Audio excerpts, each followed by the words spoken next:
کیا آپ جانتے ہیں کہ چیئر پر بیٹھ کر نماز پڑھنا ہر کسی کے لیے جائز نہیں؟ بہت سے لوگ نماز میں غلطیاں کرتے ہیں جن کی وجہ سے نماز نہیں ہوتی۔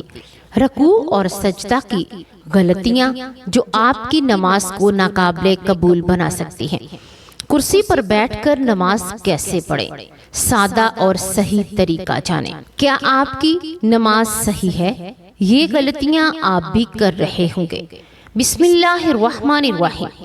السلام علیکم ورحمۃ اللہ وبرکاتہ۔ نماز اور اس کی اہمیت۔ نماز اسلام کے 5 بنیادی ارکان میں سے ایک اور سب سے اہم عبادت ہے جو ہر مسلمان پر فرض ہے۔ یہ بندے کا رب سے تعلق مضبوط کرنے کا ذریعہ ہے۔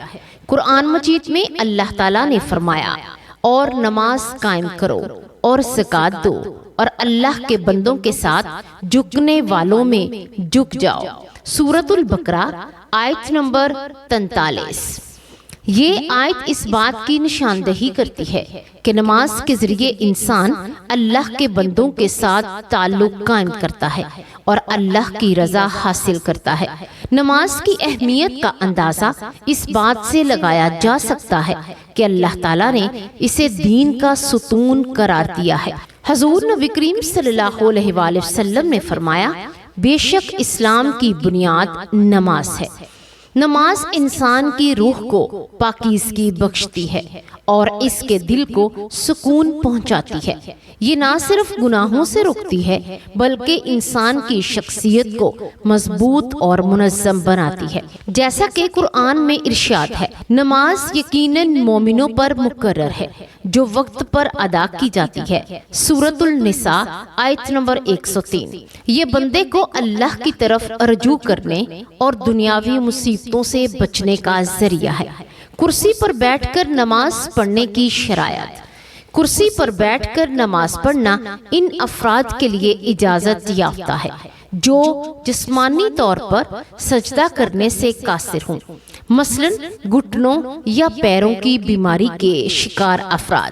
ایسے افراد کے لیے قیام یعنی کھڑے ہونے کی بھی شرط نہیں رکھی گئی۔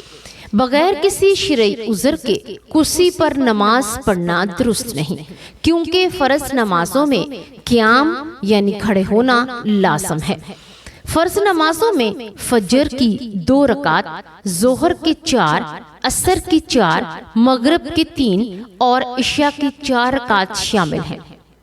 ان نمازوں میں قیام فرض ہے اور بغیر عذر کے کرسی پر نماز ادا کرنا جائز نہیں۔ کچھ لوگ چل پھر سکتے ہیں لیکن سجدہ نہیں کر سکتے۔ ایسے افراد کے لیے کرسی پر نماز پڑھنا جائز ہے کیونکہ ان کا قیام کا فرض ساقط ہو چکا ہے، اس لیے انہیں قیام کی فرضیت سے چھوٹ دی گئی ہے۔ کرسی رکھنے کا طریقہ اور صف بندی۔ نماز کے دوران کرسی رکھنے کا ایک خاص طریقہ ہے تاکہ صف میں خلل نہ آئے۔ کرسی ہمیشہ صف کے آخری حصے میں رکھی جائے۔ امام کے سامنے یا درمیان میں کرسی رکھنا مناسب نہیں کیونکہ اس سے صف بندی متاثر ہوتی ہے۔ کرسی کا رخ قبلہ کی طرف ہونا چاہیے۔ اگر کوئی اکیلا کرسی پر نماز پڑھ رہا ہے تو وہ کرسی کو جس جگہ چاہے رکھ سکتا ہے، لیکن جماعت کے ساتھ ہو تو اسے صف کے آخر میں ہی رکھنا چاہیے۔ اس سے بعد آنے والے افراد آسانی سے کھڑے ہو سکتے ہیں اور صف میں رکاوٹ پیدا نہیں ہوتی۔ صحیح طریقہ کار نماز کے دوران۔ نماز کی ابتدا نیت سے ہوتی ہے جو دل کا پختہ ارادہ ہے۔ مثلاً نیت کریں کہ آپ فجر کے 2 رکعت فرض ادا کر رہے ہیں، پھر تکبیر تحریمہ یعنی اللہ اکبر کہہ کر نماز شروع کر دیں۔ ہاتھوں کو اس طرح باندھیں جیسے کھڑے ہو کر نماز پڑھتے ہیں۔ پاؤں سیدھے اور قبلہ کی طرف رکھنے چاہیے۔ قیام میں سورۃ الفاتحہ پڑھیں، اس کے بعد کوئی دوسری سورت۔ رکوع کے لیے اللہ اکبر کہہ کر جھکیں، ہاتھ گھٹنوں پر رکھیں اور کم از کم 3 بار سبحان ربی العظیم پڑھیں۔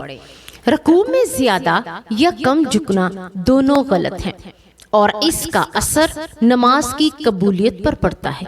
سجدہ کے لیے اللہ اکبر کہہ کر رکوع سے بیٹھ کر زمین کی طرف جھکیں، ماتھا اور ناک زمین پر رکھیں اور ہاتھ زمین پر رکھیں۔ سجدہ میں رکوع سے زیادہ جھکنا ضروری ہے۔ یہاں سبحان ربی الاعلیٰ 3 بار پڑھیں۔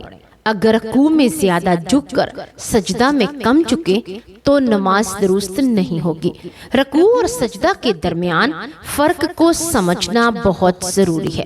نماز کے دوران تشہد، درود اور دعا پڑھ کر سلام پھیر کر نماز ختم کریں۔ بعض لوگ چیئر پر نماز پڑھتے ہوئے رکوع اور سجدہ میں غلطیاں کرتے ہیں، جیسے کہ ہاتھوں کی جگہ غلط رکھنا، رکوع یا سجدہ میں مناسب جھکاؤ نہ کرنا، یا سجدہ اور رکوع کو برابر سمجھنا۔ یہ غلطیاں نماز کی قبولیت میں رکاوٹ بنتی ہیں۔ قرآنی آیات اور احادیث: اللہ تعالیٰ فرماتے ہیں، اور نماز قائم کرو اور رب کی راہ میں جھکنے والوں کے ساتھ جھک جاؤ۔ نماز یقیناً مومنوں پر مخصوص وقتوں پر فرض کی گئی۔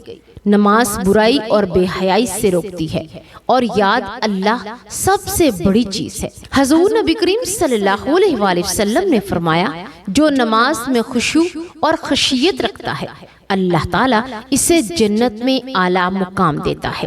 نماز اور قرآن دونوں تیرے لیے جنت کے ذریعہ ہیں۔ بہت سے لوگ کرسی پر بیٹھ کر نماز پڑھتے ہوئے رکوع اور سجدہ میں غلطیاں کرتے ہیں، جیسے کہ ہاتھوں کی جگہ غلط رکھنا، رکوع یا سجدہ میں مناسب جھکاؤ نہ کرنا، یہ سجدہ اور رکوع کو برابر سمجھنا۔ یہ تمام غلطیاں نماز کی قبولیت میں رکاوٹ بنتی۔ پیارے ناظرین، بہت سارے لوگ جب کرسی پر بیٹھ کر نماز پڑھتے ہیں تو جب رکوع جائیں تو اپنے ہاتھ رانوں پر رکھتے ہیں، اور جب سجدے میں جائیں تو اپنے ہاتھ زمین میں یعنی ہوا میں وہ کھڑے رکھتے ہیں۔ یہ بہت غلط طریقہ ہے۔ آپ نے جب سجدہ کرنا ہے تو اپنے ہاتھوں کو رانوں پر رکھنا ہے، اور جب رکوع کرنا ہے تو اپنے ہاتھوں کو گھٹنوں پر رکھیں اور پھر رکوع کریں۔ رکوع میں کم جھکیں اور سجدہ میں رکوع سے تھوڑا زیادہ جھک جائیں، اور اپنے ہاتھوں کو بالکل بھی ہوا میں لڑکتے نہ چھوڑیں۔ اس طرح آپ کی نماز درست ہوگی۔ نماز کے ارکان کو سمجھنا اور ان پر عمل کرنا ہر مسلمان کی ذمہ داری ہے، تاکہ نماز صحیح ہو اور اللہ کی رضا حاصل ہو۔ نماز کی پابندی اور خشوع کے ساتھ ادا کرنا ہر مومن کے لیے باعث سعادت ہے۔ اللہ تعالیٰ قرآن پاک میں فرماتے ہیں کہ انسان نہیں دیکھتا کہ ہم نے اسے ایک سرنگا یعنی زندگی دی ہے، پھر اسے ہم پر واپس لوٹانا ہے۔ یہ دنیا کا فانی سفر ہے، اور نماز انسان کی روح کو اللہ کے قرب کے لیے تیار کرتی ہے۔ حضرت ابو ہریرہ رضی اللہ تعالی عنہ سے روایت ہے، نبی کریم صلی اللہ علیہ وآلہ وسلم نے فرمایا، بے شک اللہ تعالی بندے کے جسم کے تمام اعضاء کو جہنم سے بچانے کے لیے ہر فرض نماز کے قیام فرض کر دیا۔ لہٰذا ہر مسلمان کو چاہیے کہ وہ نماز کی اہمیت کو سمجھے اور اسے اپنی زندگی کا لازمی جز بنائے۔ جو لوگ معذوری کی وجہ سے کرسی پر نماز پڑھ رہے ہیں، انہیں چاہیے کہ وہ رکوع اور سجدہ کی شرعی حالت کا خاص خیال رکھیں تاکہ ان کی نماز قبول ہو۔ رکوع اور سجدہ میں غلطیوں کی تفصیل: کئی لوگ رکوع اور سجدہ کرتے ہوئے غلطیاں کرتے ہیں، جس کی وجہ سے ان کی نماز قبول نہیں ہوتی۔ رکوع میں ہاتھوں کو گھٹنوں پر صحیح طرح رکھنا ضرور ہے، اور جھکنا اتنا ہونا چاہیے کہ کمر سیدھی ہو جائے۔ سجدہ میں ماتھا، ناک، دونوں ہاتھ، دونوں گھٹنے اور دونوں پاؤں زمین پر لگے جائیں۔ بعض لوگ سجدہ میں ہاتھ ہوا میں لہراتے ہیں یا کسی چیز پر ماتھا ٹیک دیتے ہیں، جو شرعی طور پر جائز نہیں۔ سجدہ رکوع سے زیادہ جھکنا چاہیے۔ اگر رکوع زیادہ جھکا اور سجدہ کم تو نماز صحیح نہیں ہوگی۔ حضور نبی کریم صلی اللہ علیہ وآلہ وسلم نے فرمایا، نماز میں رکوع اور سجدہ کے ارکان کو درست طریقے سے ادا کرو، کیونکہ یہ نماز کے ستون ہیں۔ کچھ لوگ رکوع اور سجدہ کے درمیان فرق کو سمجھتے نہیں اور دونوں کو برابر کر لیتے ہیں، جو کہ غلط ہے۔ رکوع میں جھکنا اور ہاتھوں گھٹنوں پر رکھنا، جبکہ سجدہ میں پورا چہرہ زمین پر ہوتا ہے۔ نماز کا ثواب اور اثرات۔ نماز مومن کے لیے جنت کا ذریعہ ہے۔ حضور صلی اللہ علیہ وآلہ وسلم نے فرمایا، نماز مومن کی معراج ہے۔ یہ انسان کے گناہوں کو دھوتی ہے اور دل کو پاکیزگی دیتی ہے۔ نماز کے ذریعے اللہ تعالیٰ کے قریب ہونے کا موقع ملتا ہے۔ اللہ تعالیٰ فرماتے ہیں، بے شک نماز برائی اور گناہوں سے روکتی ہے۔ یہ بات ہر مسلمان کے لیے ضروری ہے کہ اسے یہ پتہ ہو کہ نماز کی ادائیگی کیسے کی جائے اور اللہ کو کون سی نماز اور کس طرح پسند آئے گی۔ اللہ سے دعا کرتے ہیں کہ اللہ تبارک و تعالی ہمیں پنجگانہ نمازی بنائے اور ہمارے نمازوں میں خشوع خضوع پیدا کرے۔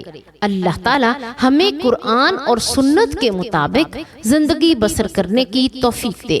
اللہ ہمیں حضور پاک صلی اللہ علیہ وآلہ وسلم کی زندگی سے رہنمائی حاصل کرنے کی توفیق دے۔ اللہ ایمان کی حالت میں ہی ہمیں زندہ رکھے اور ایمان کی حالت میں ہی ہمیں موت دے۔ اللہ تبارک و تعالی تمام مسلمانوں کا حامی و ناصر ہو، آمین یا رب العالمین۔